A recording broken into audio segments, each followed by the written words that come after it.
Well, welcome to Uncut and Unfiltered Cosmetology Insights with Nathan Shaw, where we help aspiring and current beauty professionals like you master the business and the craft of cosmetology so that you can have a long, successful career.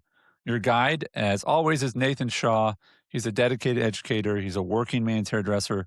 He built his cosmetology schools from his earnings from behind the chair, and he now shares his deep industry knowledge and experience to challenge misconceptions and to teach you crucial and practical skills you need to start and manage your career. So whether you're starting or you've been in the career of cosmetology, Nathan can help. I'm your host Andy Traub. Today we're going to talk about the first 12 weeks of your experience when you attend one of Nathan's schools. Specifically, what does that really look like?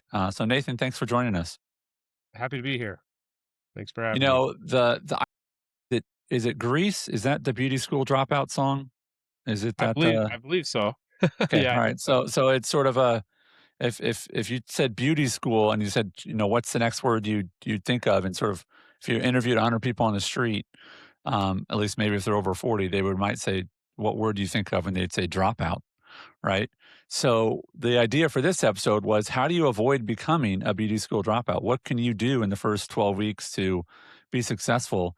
So tell us, what do the first 12 weeks look like? What is that program called for people that are in your program, in your schools? We call the first 12 weeks of cosmetology foundations. Um, and that the amount of weeks is going to vary a little bit depending on the program because the nail program, the aesthetics program, and the barbering program are much shorter. They don't go a full 12 weeks. But cosmetology that really covers everything of all those except for, straight razor shaves for barbers is going to be longer. It's going to be 12 weeks and it's going to dive into a little bit of everything. Hmm. So that covers and creates a foundation for the next few years, essentially. Yeah, for the rest of school and really to kind of set the stage for the foundational skills they'll need to know to be able to like, you know, com- keep adding on as they go through the rest of school and into their career. Awesome. Awesome. So I'm assuming that there's not a lot of pressure in that first 12 weeks because it's just like, hey, we're gonna do a foundation as it's called. So it's not. Is it? What are people's experience in that first 12 weeks? I mean, I'm assuming not a lot of people drop out in the first 12 weeks because they're like, oh, I'm just getting a. It's a nice way to ease them into it, I guess, is where we're going, right? Yeah. You'll get a few that like maybe in the first couple days was like, oh, this is not what I thought, right? But most of them know there's not a lot of pressure. I think the pressure is more self-imposed. Yeah. And I can even speak a little bit to my own experience. I remember when I started hair school again years ago. Um, One of the first things we did in the first week was we were rolling perms on our mannequins, right? And trying to get the dexterity in my hands to like, okay, you got to section off a piece of hair, you pull it out, you put end papers, these little like papers on the hair. You have to get those wet so the paper sticks. Then you grab a perm rod and you wrap it up. You got to keep the right tension and then connect the ends, right? Without it falling out. Yeah. And you section out the head, and I think, you know, there's a bunch of little sections of mini sections on the head of hair that you've clipped out. And I'm on my first section. I've got like 5 rods in, and it's just a struggle. That my fingers didn't seem to want to do it. Like I was like, I'll never be able to do it. And I looked over, and there was a girl that had done a bunch of home perms on friends and family for years, and she's like halfway through the entire head, maybe more than Mm. halfway. And I remember getting this kind of, a funny story and slightly embarrassing with my behavior. But I got so frustrated, I grabbed my mannequin head off the stand, threw it in the trash, and stormed off. Like I went into the classroom part where we did our theory work, and I remember like going through my head, I'm like, I'm never going to be able to do this. Yeah. My hands don't work that way, right? And I peeked out from around the corner, and I looked over at the area where the foundation students were working on the mannequins. They were all still there, and my instructor was super patient and probably seen stuff like this before. I had seen she'd pulled the mannequin head out of the garbage. She put it Nice. back on the stand and was kind of like cleaning it up, getting it ready for. I think she knew I was going to return, but just like kind of be like, let's let him. She didn't. I don't think she said anything, but she knew I needed a minute. And I Yeah. came back and did it, and then Amazingly now the dexterity is something you learn and you figure out. But that's really what foundations is. It's learning like some of these new things you may have done before at home or on friends. I feel Mhm. like most women have had a lot more experience than some of the guys like myself.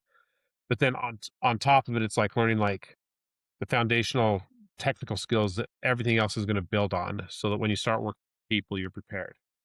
Let's talk about something fun. Like, what's maybe a fun surprise people have when in that foundations? Do they sometimes have a reaction of like, this is school? Like, I like all this stuff. I get to do this now. This is fun. You know what I mean? Absolutely, and you do get some of that. Some where they're like, "Man, I'm gonna get paid for doing this." You know what I mean? Yeah. Um, and so there's a lot of that where they're like, "I love this. This is something I can do easily. I can see myself spending my days." Another one that's an aha is sometimes you'll have people, they've got in their mind what the cosmetology career looks like and what they're going to do when they graduate. And then they'll get into school and do foundations and they'll find something that was never on their radar that they suddenly have a love for and that totally kind of changes the trajectory of what they want to do within the career. And we've talked about that in past episodes. So if folks haven't listened to those, I would encourage you to go back. But we've talked about how people are often surprised by what they get drawn to, a lot of times because they maybe just haven't been exposed to that, whether it's coloring or nails. I was never a big nail person, but suddenly they start doing nails and they're like, this is fun. This is tapping Yeah. into something that I really like. That's an exciting, and I think that's another reason that foundations, for those of you starting your career or listening to this because you're a recent, high school graduate and you're looking to go into cosmetology school, whatever it might be. But it's also a chance to just sort of taste, right? You get a taste of all these things without having to say. And I think that's one of the blessings of cosmetology school. It's not like, what are you going to school to do? And they don't have to say, oh, I have to do this. Now I have a nephew who spent about $50,000 of my sister and my brother-in-law's money to figure out he did not want to be an engineer, Yeah. right? Because he went to an engineering school. And that makes me sad, I mean, yes, that's expensive, but it's also like that was 2 years of his life where he's, had that's a lot of money too, of figuring out that's not what I wanna do? So I love you have this foundations. Let's talk more about that. What are some other things that you do in foundations specifically? This is one I think you're secretly pretty passionate about. You kinda always hold back a little bit, but, like, color theory, like, you are really big on, like, get color right. You're very passionate about that. So, Yeah. what is color theory as a foundational skill? What does that mean? What does that look like? So color theory is a foundational skill. Really, it's all about the end result. And when I say the end result, I'm talking more about the actual shade and tone of the color, right? It's very much, and this is where I scare students sometimes. I'm like, it's an algebra equation, right? And you think of first algebra when they come in and they're like, why are we throwing letters into math? Why is Yeah. A plus B Yeah. equal Yeah. C? Whoa, hold on. Yeah. Yeah. Yeah. What is not English? And it's more about the fact you have to take account what's on their head, like what do they have naturally? What are you adding? That's going to be a third and final result. And it's not like painting a wall where it's like, oh, I have blue on the wall and I went to paint over it with white. Now it's lighter blue. There's a bunch of other things that come into it's a chemistry thing. And it takes chemistry, it takes the color wheel. There's a little bit of math in there. But ultimately, if you really understand it, you can get such predictable results with hair color. Whereas the people that don't get it, they tend to be kind of one trick ponies with hair color, or they never quite get the result they're looking for there, because they don't understand how to formulate properly. Yeah. And and I can imagine that that's really empowering when you figure that out because, it's like a mechanic that, you bring them an engine and they're like, "Yep." There was a lady that works at the oil change place I go to, and, I'm guessing that when people say, "I need an oil change on this car," she's like, "Okay." Like, she can do any whatever you bring her, she's good. She knows how to fix it, and I think about that with color theory of, like, bring me anything and I'll figure it out because it's just math, right? It's just math. So that's a cool skill to learn. What other things do you? Because I think most people, if I'm approaching this right, are thinking hair and nails. hair and nails. That's sort of the larger scope of what they think they're going to do. But then you get into some other areas, color theory, maybe being a specific one, but what facials, things like that. What are some things that people get more exposed to from like, oh, I've always gotten that done, but now to learn how to do it, this is exciting and new. So what are the other things that are covered? So that's just it. During the foundations, if you're a cause, for example, you're gonna get a little taste of nails from manicures, pedicures to different types of artificial nails.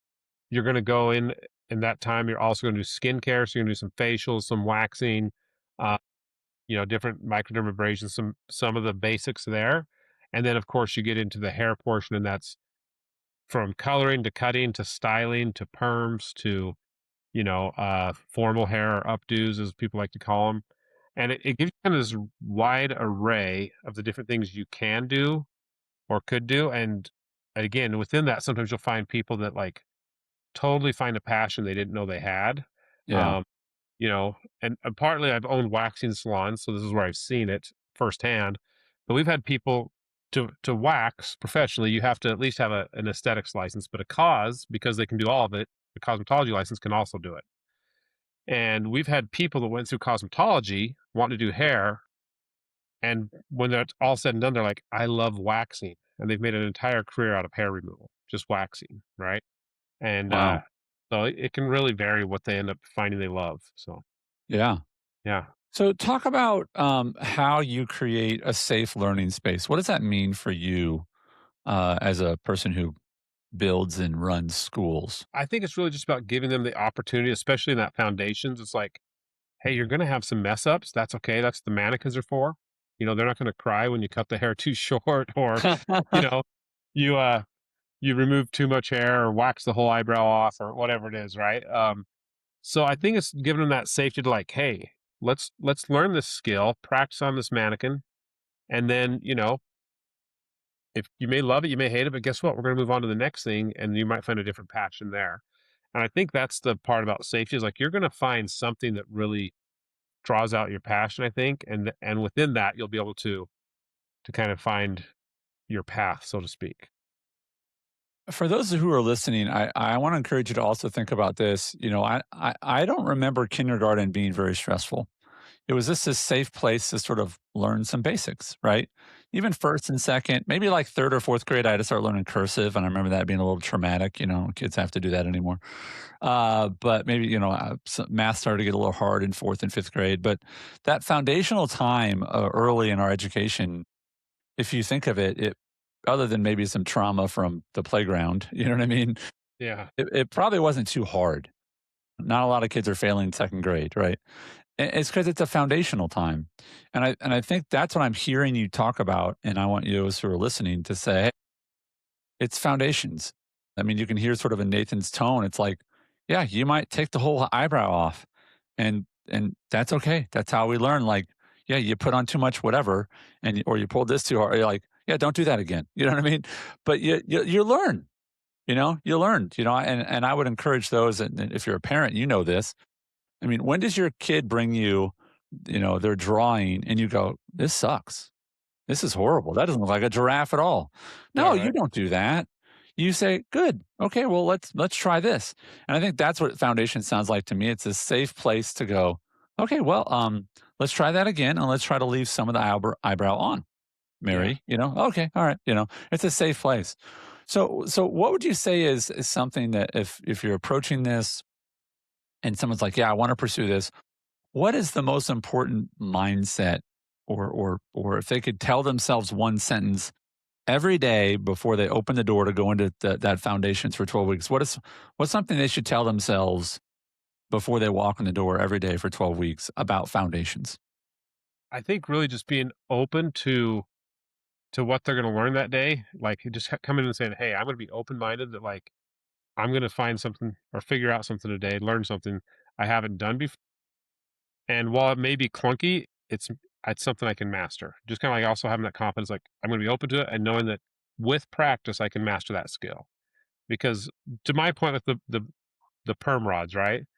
I was I'm never gonna be able to do hair, and yet I got very proficient at it, and made a great career out of it. But it's I think it's knowing that like, hey, Everybody's starting at a different starting point, right? The girl that was next to me that was wrapping her whole head, she was, she was about a decade older than me, um, had kids that were already going to school and decided to go to hair school at that point, and she had done tons of perms. Yeah. So, like, you know, we're not gonna be at the same spot, right? But I've had an amazing career. So, Yeah. no Yeah. too. I Yeah. love that. Tell yourself, I'm open to learning something new, and I may not be great at it, but I can master it eventually. That's a very different, because it's also humbling, because you're standing next to someone that, maybe it's like, why are they so much better at me than this? And it's like, well, life experience, or maybe they just pick it up. I mean, I look at, talking about drawings, a funny story. My kids, kids early on, they look at their parents and they say, hey, draw me this, daddy, or whatever. Very quickly, my kids stopped asking me to draw things for them because they realized, like, I can't, I just don't, I don't draw.